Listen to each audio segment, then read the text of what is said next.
Hi, I'm Andrew, and today we're going to be talking about what to do when you find one of these. You can see that rodents are coming through here. They've been taking apart the wall and using the materials for their nesting, and you can see the droppings as well. Oh, gross, don't eat those. The first thing you're going to want to do is clean up your area. Get rid of any of this excess mess so you'll be able to see any new activity that's going on in the area. Before you worry about sealing up that hole, you're going to want to capture anything that's living in there first. You can use a combination of glue or snap traps, or anything else that you can think of that might attract rodents. I love you.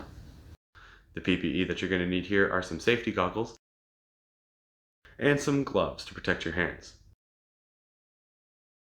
We're going to plug this hole using the expanding pest foam, but before we do that, first we're going to stuff it with some steel wool to make sure that the rodents don't chew through. After that, we're going to use our expanding foam gun to plug the hole.